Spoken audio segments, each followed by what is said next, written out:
Assalamualaikum warahmatullahi wabarakatuh dan salam sejahtera. Hari ini kami ingin membentangkan tentang konsep kebebasan. Ahli kumpulan kami terdiri daripada Lutfi Hadi bin Suhaimi, Muhammad Nabil Nazmi bin Muhammad Nazir, Hakim Handisi bin Si Kuih Hua dan Amir Ashraf bin Kamal Zaman. Okay, kita terus ke pengenalan.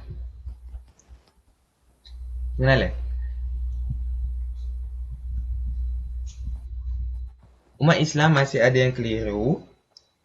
Maksud sebenar kebebasan menurut perspektif Islam.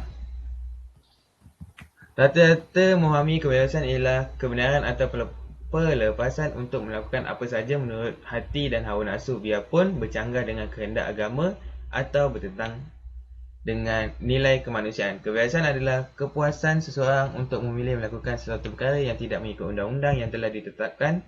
Kebebasan juga membenarkan seorang individu itu untuk beragama, berfikir, bersuara, mencari harta dan sebagainya, mengikut batasan yang dihadkan oleh Allah SWT. Kebebasan juga adalah merdeka dari penjajah yang datang menjajah sebuah negara seperti negara kita dijajah oleh British, Jepun, Belanda dan Portugis. Konsep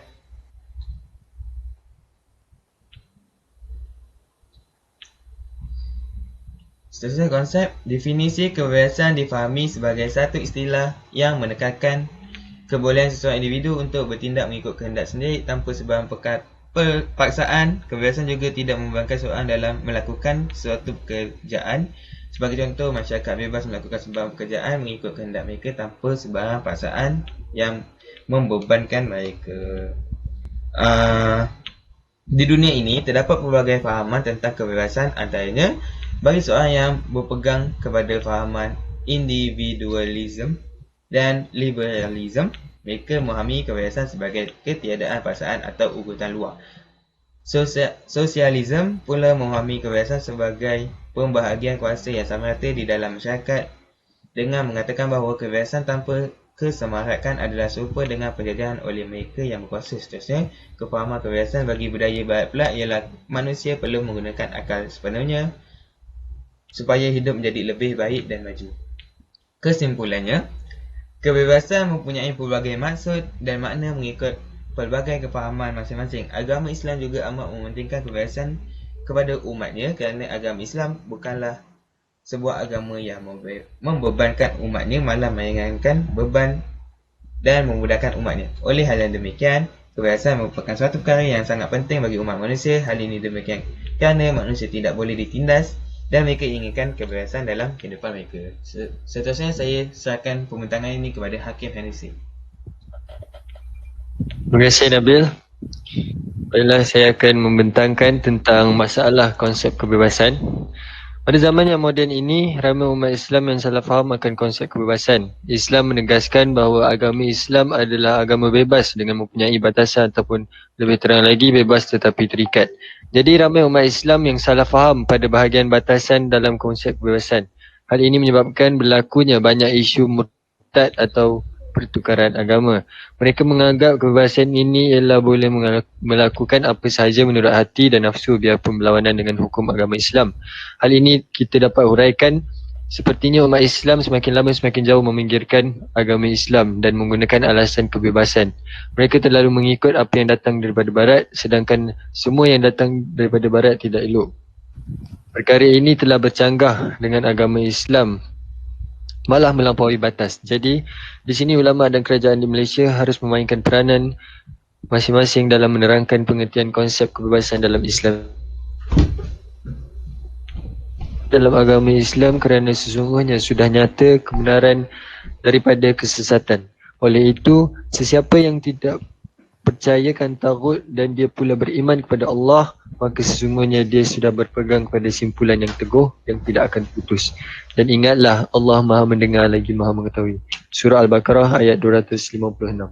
Seterusnya, masalah LGBT juga agak berat dan sensitif di negara kita. Mereka yang memperjuangkan LGBT ini semestinya kurang didikan agama dan tidak menghayati konsep kebebasan dengan betul. Mereka menganggap konsep kebebasan itu sebagai kebebasan nafsu dan melanggar hukum agama tanpa rasa bersalah. LGBT ini bukanlah perkara yang baru, malah ia sudah wujud pada zaman Nabi Lut AS lagi. Ini menunjukkan perkara ini sangat penting kerana tidak dapat lagi kita pupuskan perkara LGBT ini. Dan sekarang pula semakin meningkat isu-isu tentang LGBT. LGBT ini merupakan satu perbuatan yang amat terkutuk dan berdosa besar. Allah Subhanahu Wa Taala berfirman, dan kami juga telah mengutus Nabi Lut kepada kaumnya. Ingatlah tatkala dia berkata kepada mereka, mengapa kalian mengerjakan perbuatan yang sangat hina itu yang belum pernah dilakukan oleh seorang pun di dunia ini sebelum kalian? Tetapi mengapakah isu LGBT ini masih berleluasa?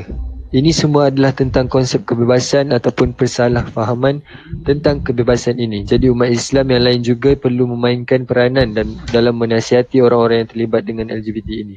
Allah SWT berfirman, dan hendaklah ada di antara kamu segolongan orang yang menyeru kepada kebajikan, menyuruh untuk berbuat yang makruf dan mencegah dari yang mungkar. Dan mereka itulah orang-orang yang beruntung. Bukan itu saja, Allah SWT juga berfirman, kamu umat Islam adalah umat yang terbaik yang dilahirkan untuk manusia kerana kamu menyuruh kepada yang makruf, mencegah dari yang mungkar dan beriman kepada Allah. Sekiranya ahli kitab beriman, tentulah itu lebih baik bagi mereka. Sebahagian di antara mereka ada orang-orang yang beriman, namun kebanyakan mereka adalah orang-orang fasik. Surah Al-Imran ayat 110. Seterusnya saya menyerahkan pembentangan ini kepada Amir Ashraf. Baiklah, terima kasih Hakim. Seterusnya saya akan menerangkan tentang solusi kaedah Islam bagi menyelesaikan masalah tentang konsep kebebasan. Pada zaman kini, ramai orang yang mempunyai masalah dan kekeliruan tentang konsep kebebasan dalam agama Islam. Hal ini kerana masih ramai yang kurang faham tentang kebebasan dalam Islam. Mereka juga akan merasakan agama Islam ini menghalang seseorang itu untuk merasakan kebebasan. Kesannya, ramai yang masih melakukan perkara yang dilarang oleh Allah SWT. Bahkan lebih teruk lagi, berkemungkinan seseorang itu akan memutuskan untuk keluar dari agama Islam, iaitu murtad. Perkara seperti ini mestilah dielakkan dan diselesaikan dengan tindakan yang betul dan tepat. Di dalam hal ini, semua pihak mestilah memainkan peranan penting dalam menangani masalah ini. Terdapat beberapa tindakan dan solusi yang boleh dilakukan oleh setiap pengadut agama Islam. Yang pertama, memahami dan mendalami konsep kebebasan al-hurriyah dalam agama Islam. Sebagai umat Islam, kita mestilah berusaha dalam mempelajari dan menguasai setiap ilmu agama. Al-Hurriyah merupakan salah satu ilmu yang penting bagi setiap umat Islam. Ilmu ini mestilah dikuasai dan difahami sebaiknya untuk mengelakkan kekeliruan di dalam konsep kebebasan. Kebebasan terbahagi kepada beberapa jenis, iaitu kebebasan beragama atau mengamalkan agama dan fahaman yang dianuti, kebebasan berfikiran, kebebasan bersuara, kebebasan memiliki dan mencari harta, kebebasan menuntut ilmu, dan kebebasan bergerak. Bagi mengelakkan berlakunya salah faham di dalam konsep kebebasan di dalam agama Islam, pihak kerajaan mestilah mengambil langkah awal seperti menerangkan maksud konsep kebebasan di dalam agama Islam. Pihak kerajaan boleh memuat naik di sosial media tentang perkara ini. Dengan ini, rakyat lebih memahami dan menghayati konsep kebebasan dalam Islam. Hal ini juga dapat meningkatkan kefahaman rakyat tentang konsep kebebasan dan dapat mengelakkan berlakunya perkara yang tidak diingini berlaku seperti murtad.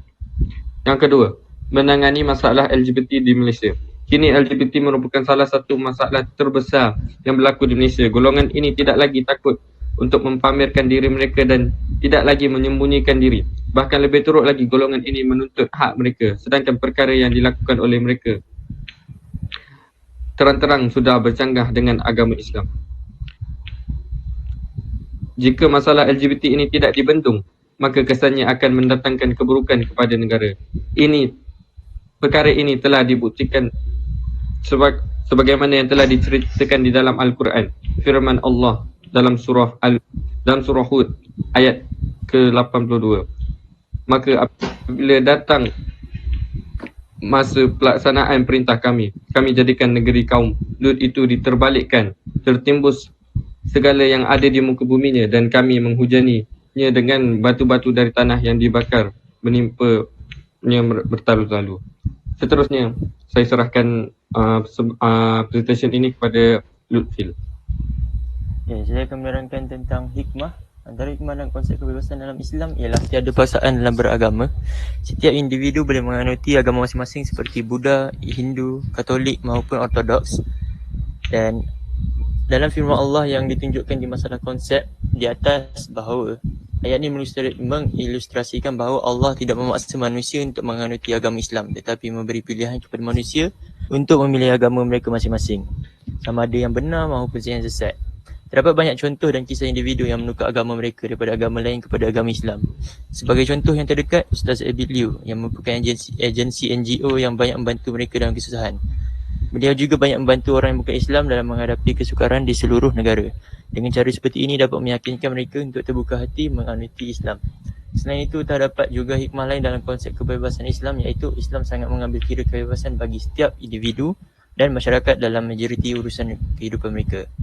Hal ini berbeza dengan ajaran lain seperti Protestanism yang hanya mementingkan hawa nafsu manusia dan berfoya-foya sementara mereka di dunia ini. Islam tidak seperti agama lain kerana agama Islam sangat menyeluruh dalam setiap aspek kehidupan manusia. Sebagai contoh, hukum meminum arak ataupun minuman yang memabukkan adalah haram sama sekali. Mengapa alkohol haram diminum di sisi Islam? Hal ini kerana minuman ini mampu merosakkan watak dan memberi ketidakwarasan kepada individu tersebut. Tuntasnya, terdapat banyak kebaikan konsep kebebasan dalam Islam. Islam merupakan agama yang suci dan membantu setiap individu untuk berjaya di dunia maupun di akhirat kelak. Individu yang dapat memilih agama Islam akan berjaya daripada yang memilih agama yang mementingkan lebih kepada berfoya-foya di dunia ini. Hal ini kerana setiap individu akan hidup semula selepas menjalani ujian di dunia ini, iaitu alam barzah sebelum menghadapi perhitungan di padang mahsyar. Okey, dan ini adalah kesimpulannya. Kesimpulannya, di dalam kehidupan ini kita memerlukan batas dalam kebebasan bagi mengelakkan dimurkai oleh Allah Subhanahu Wa Taala. Oleh hal yang demikian, anugerah akal dan fikiran yang diberikan oleh Allah Subhanahu Wa Taala, kita perlulah berfikir dengan sebaik-baik mungkin dan waras agar pilihan tersebut tidak mendatangkan kemudaratan kepada diri sendiri, masyarakat dan negara.